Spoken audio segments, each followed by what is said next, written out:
Your ears are portals through which you can communicate with other people, learn language and knowledge, and keep your body safe from danger. Your ears have two important functions: to facilitate the process of hearing and to help you keep your balance. How are sounds made?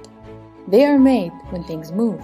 Think about the sound of a chair's legs scraping against the floor when a chair is pushed back in the classroom, or the sound of a guitar's strings as they are stroked with your fingers. When things move, they vibrate and sound is produced. Scientists have divided the ear into three main parts. The outer ear consists of the skin and cartilage on the outside of our heads, which is what you see when you look in a mirror.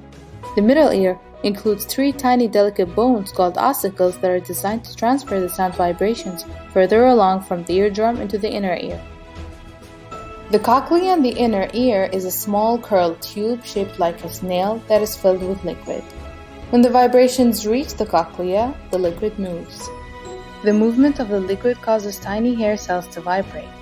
Then, the mechanical vibrations are converted into electrical signals that can be sent to the brain where they are translated into sound that you can hear. Amazing facts about the human ear. The temporal bone, which protects the inner ear, is the hardest bone in the human body.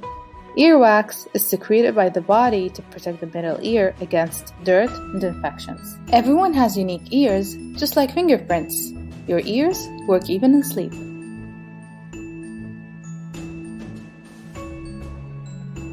Let us compare the process of capturing sound to the process by which the cochlear implant receives and processes sound waves.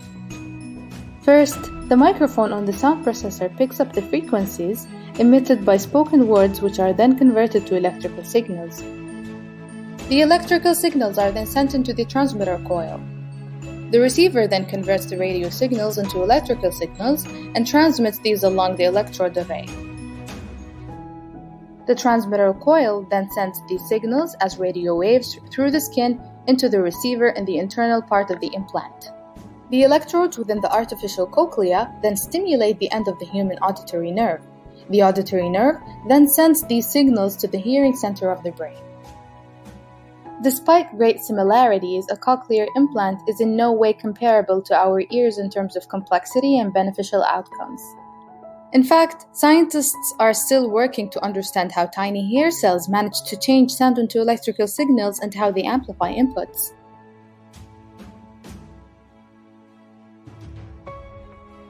Let us consider for a moment how a cochlear implant came to be. Like other devices, it is made of certain raw materials such as platinum, silicon, titanium, and ceramics.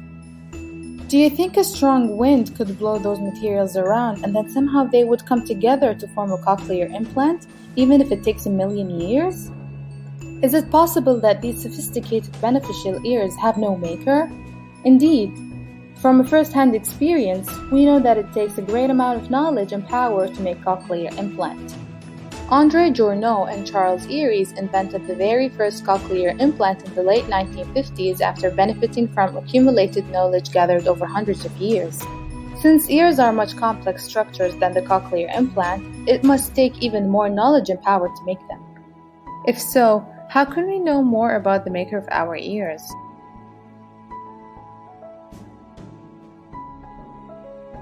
Hearing is not an isolated function. It is embedded within a complex living body system.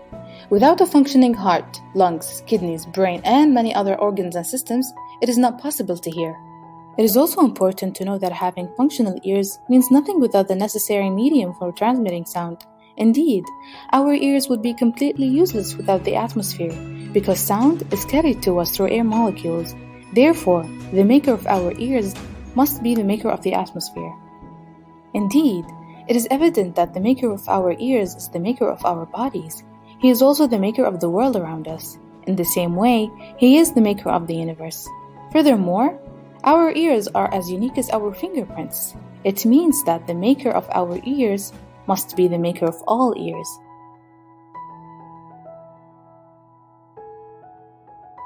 We often take our ears for granted, but just for a moment, imagine a life without hearing. The world would be totally silent, not a tiny sound. How would it feel? The one who created you blessed you with the sense of hearing through which you can experience the sounds around you and learn about the wonders of the world. As we reflect on and recognize the precious gift of hearing, it makes perfect sense to express gratitude to their Maker through good words and actions. By hearing and witnessing the signs in His creative acts, we should understand His meaningful messages in the audible book of the universe.